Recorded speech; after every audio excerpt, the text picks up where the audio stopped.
Date of birth, unknown. Place of origin, unknown.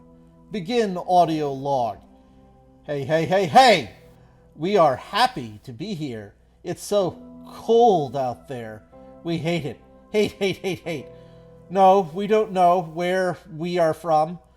We don't know how old we are, come to think of. Subject is silent for several seconds. We are good at fighting, even though R does most of that. We can still do it, and J is good at brain things. He has big smarts, more than me and R, but we can work well together. We feel like we could do good here. Good, good. There are so many friends. We need more friends. How many friends do you have? Oh, what's that? Subject is silent once again. Oh, Jay, you're right, as always. We have to stay on topic.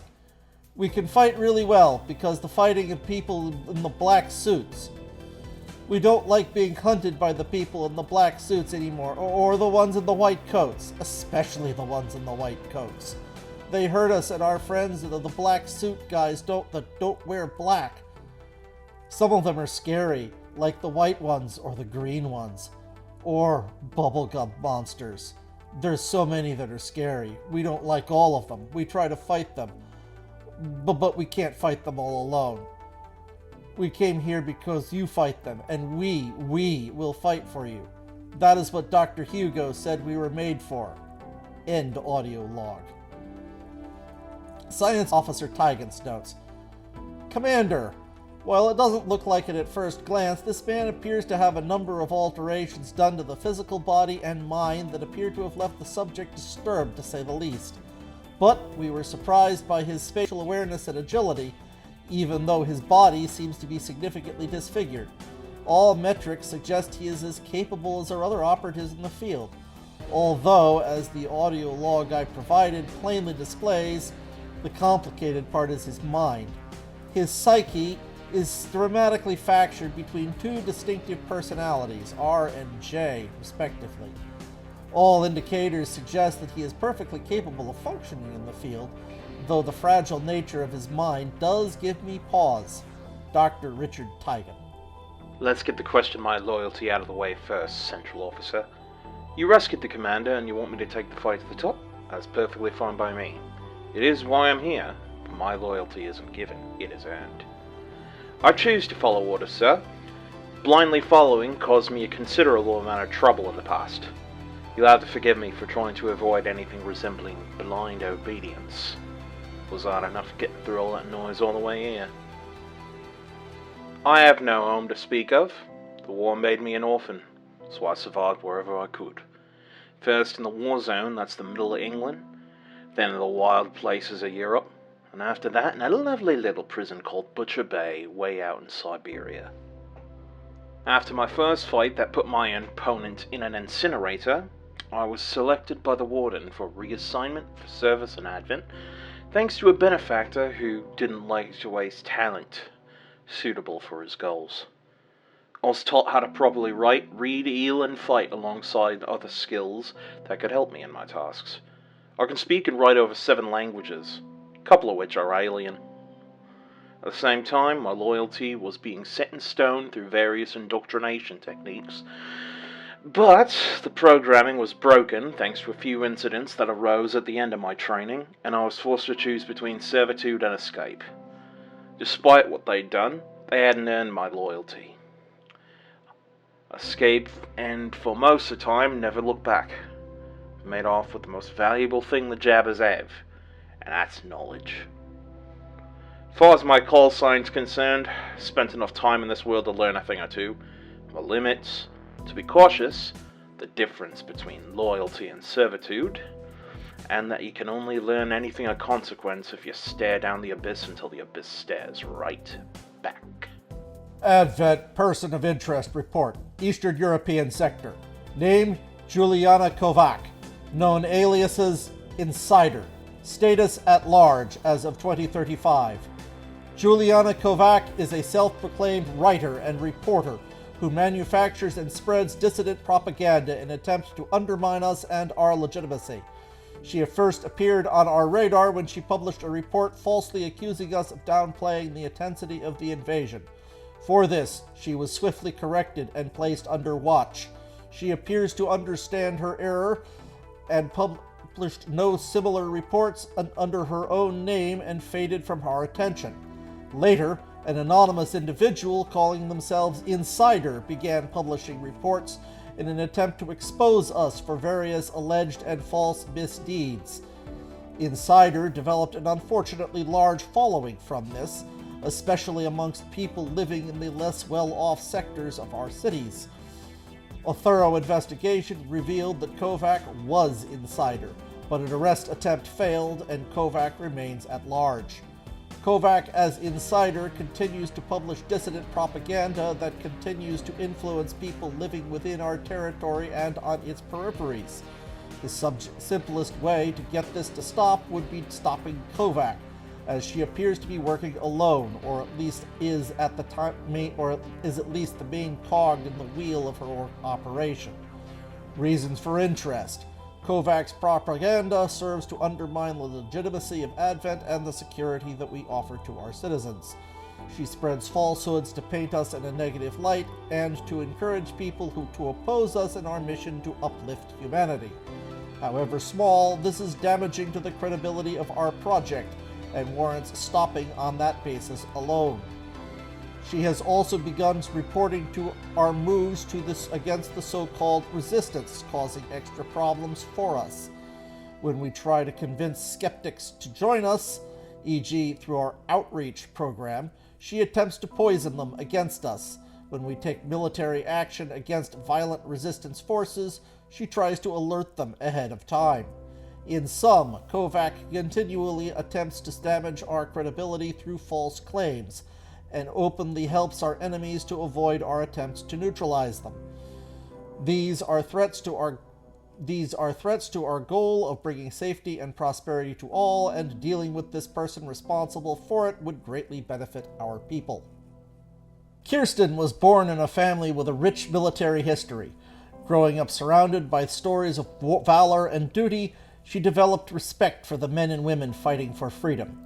In spite of the pressure put on her to follow in her family footsteps, she initially pursued a career in law enforcement.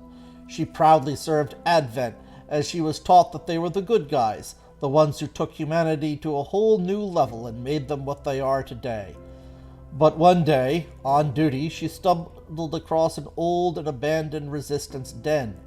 There were photos and documents lying on the ground, and one of them was her grandfather.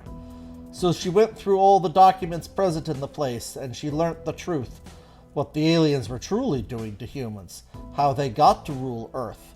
This wasn't fair, this was cruel, so she had to fight it. Until 2033, Leon thought his life was unremarkable, or rather as unremarkable as a human being living through an alien invasion that supplanted humanity's old world governments and replaced it with a new, authoritarian, yet seemingly benevolent in all other respects, global regime. The only remarkable aspect of him was that he had an interest in Aikido that he inherited from his Japanese mother, and by the early 2030s had begun teaching. For several reasons, Advent had discouraged martial arts from the very beginning, but as time passed, the regime became more set against it. In his heart, Klaus knew that it would be criminalized eventually, and he had made an effort to hide his teaching, even move it underground, but was still surprised when the peacekeepers arrived at his door on the 1st of April 2033. Unfortunately, it wasn't an April Fool's joke, and Advent had no humor anyway. He wasn't sure what gave him away, wasn't aware that it had been made illegal yet, but he was charged with preaching a philosophy contrary to that of the elders. Had one of his students told on him? One of their friends or parents? Did Advent somehow know of his dojo from the past when it was less secret? He still isn't sure.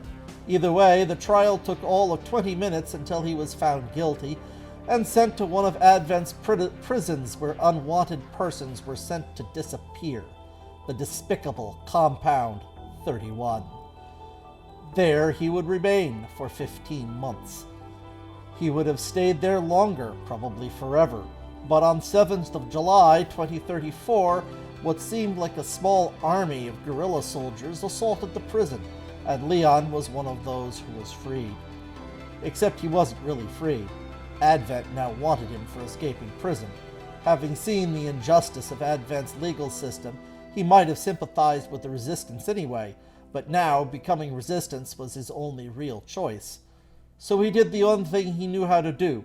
He taught martial arts to the Resistance. When XCOM was reborn, his mastery might come in handy. Some people say that you can only hunt in the shadows if you are dressed in all black and have a hood. Some say that the only way to sneak up from someone is from behind. Others even go so far as to say that you can never go into combat without armor on. Those people have never met Erin. She hated Advent since before she can remember. She was born in a destroyed village that she can barely remember anything of. She is sure that she had a family that loved her, and sometimes she can remember glimpses of a woman in a yellow dress holding her. But those are distant memories, and if you ask her now, it was just a dream of what I wanted things to be. That was not real. The Reapers took her in when they found her in the streets, when she was only 5. What she was doing, she does not know. They raised her in their ways and taught her how to hide in the shadows, hunt, and even how to cook some aliens. When she was 10, she had been a hunter. When she was only 12, she had her first kill. Erin also loved to dance. It was a passion of hers, and while some people considered it to be provocative, she enjoyed a specific style of dancing: pole dancing. It took a lot more endurance than any other kind of dance, and it allowed her to move her body in ways that other dances didn't allow. It wasn't just to show off her body, but to be free in her mind from the reality that she lived in. The reality that at any minute, the aliens could end everything. Her real story started more or less on a dare, a bet that she was supposed to sneak up on an Advent trooper in only her underwear and a pistol. It was meant to be a joke, and no one thought she would do it. Everyone else was dressed in normal Reaper garb, including masks, hoods, and, of course, trench coats. But when they were about to start the hunt, Erin had already dressed down to a bra and panties, and was sneaking up on that trooper. She was now 18, and this was not only her first hunt, so they knew she could do this normally. But to sneak up like that was another level of crazy no one imagined she would do. But to their surprise, she didn't sneak up on the trooper. Instead, she walked up in front of him and said something that no one heard. Perhaps he was stunned that a woman would come out like this, or maybe he never really saw her, as there was a light behind her.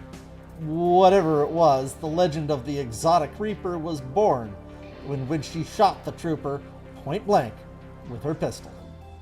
Erin is not a traditional Reaper in the sense that she prefers to hunt in much more revealing clothing, and sometimes in less than that.